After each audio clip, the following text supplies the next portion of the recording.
At that point, I had resigned to the fact that I likely had cancer, but I remember being at peace the entire time. There was never a moment that I recall where it hit me and I thought, no, it can't be. I didn't have that experience. I was just going through moment by moment, just trying to absorb what was the information that I was being given, trying to understand, okay, what can I do, and what role do I have to play in the situation that's going to make things easier or easiest for Carrie, for my family. Not for myself. I would say, to some degree, there were some slight concerns for my family, of course. Being 35 years old and having 10 children, certainly did not want to leave Carrie or leave my children in a situation where they would not have a husband and a father. I don't recall a moment throughout the entire experience where I was not at peace with my situation. And really, I can just say that comes from my faith. Since Carrie and I got married and we had the children, my perspective was that we were putting our family in God's hands.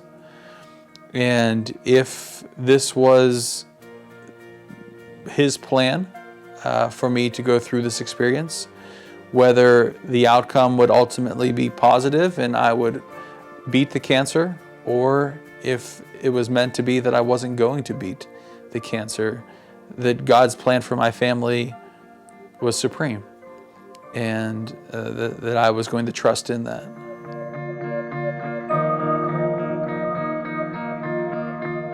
Well, my first thought on that is there are a lot of people who have gone through far worse. In fact, it's quite incredible to me that I've lived 35, nearly 36 years on this earth and have not had anything close to this tragic occur in my life. There are people who are born into tragic situations, who suffer and go through far more horrendous experiences than I've had to go through. So I have no right to complain from that perspective. And then from a more religious perspective, how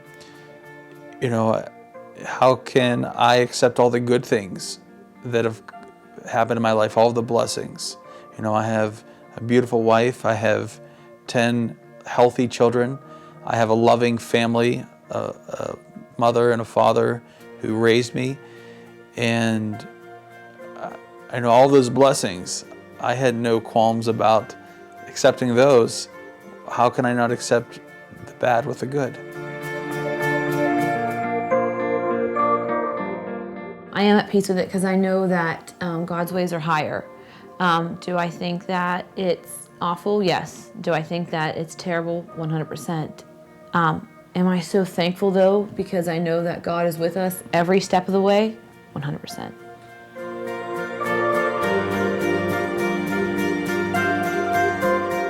I would give the same response that I gave the first time. Our children have been very blessed Again, they have two parents who love them. All of their needs are met daily. They didn't do anything to be born into this family, right? I mean, there are children who are born into sex trafficking, born into starvation. Our children didn't have to experience that. That's not to trivialize the situation, though. Absolutely, I would not have chosen this for them. If I put myself in their shoes, our oldest is 13. I would have been devastated if I would have received the news at 13 that my father had brain cancer, and the prognosis is that he likely wouldn't survive past 3 years. At the same time, I tell him that this life is temporary. None of us know when our final breath will be taken. Life is temporal, and if we have the perspective that anything beyond what we would view as ideal is somehow unfair, then we're going to have a feeling of that life is unfair fairly often, right?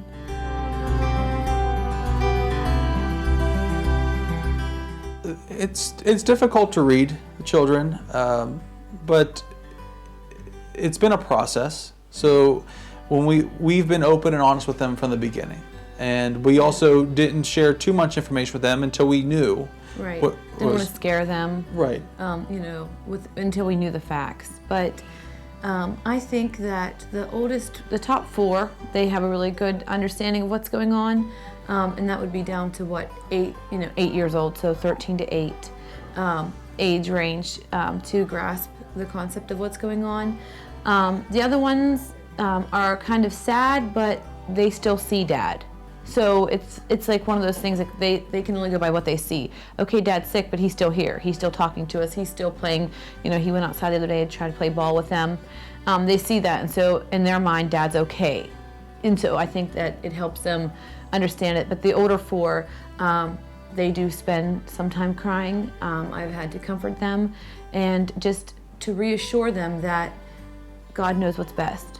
And we might not think that it's best if he's not here, but God knows what's best. And so we just have to trust that. There's really nothing else I can say other than this is where faith, this is what faith is.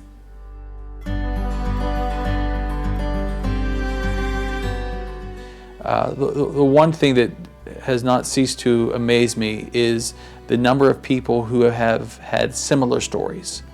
Either people who have had brain cancer, or have had a loved one who has had brain cancer or other types of cancer, or they needed an organ transplant, or have gone through some type of tragic situation, and they really have connected with us through this experience. And so being able to share that story, being able to hear other people's stories, it's been incredible.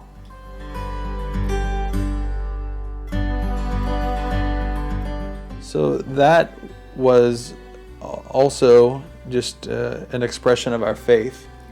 So early on in our marriage, we had talked about how many children we might want to have, and I think we were somewhere between 3 and 4. Mine was like 3, maybe. I actually didn't even really want kids, but I figured if we would have them, 3, maybe 4. I mean, I really didn't want 4. Yeah. You didn't want children? Yeah, I really didn't want children. I just thought, no, I didn't want to take care of kids. I didn't want to. But you're the mother of 10. I am. That's funny how God works. All right.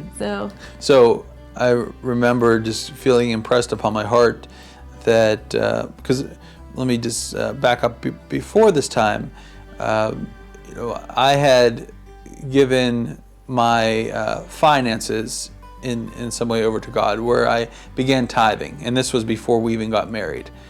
And so I felt God impressing upon my heart, if you can trust me with your money, why wouldn't you trust me with your family planning?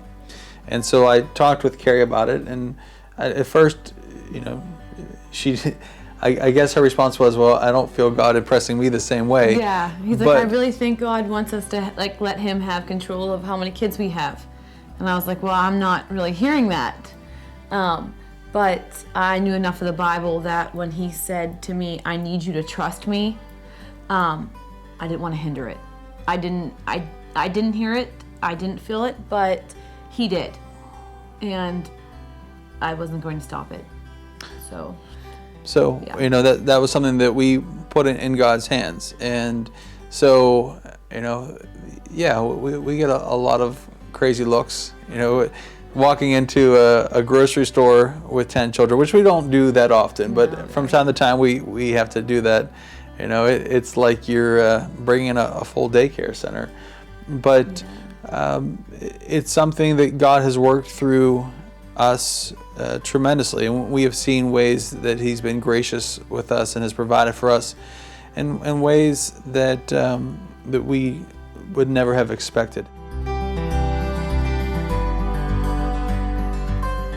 There are a few. One that stands out to me, and this was certainly one that was very relevant before this entire experience, is one, if I had to maybe put one up on the wall and say I try to live my life by that, it's Proverbs 3, 5, and 6, and it says, trust in the Lord with all your heart, lean not on your own understanding, in all your ways acknowledge him, and he will guide your paths.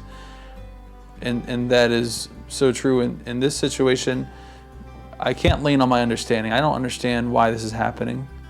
I don't understand what's going to happen tomorrow or a year from now.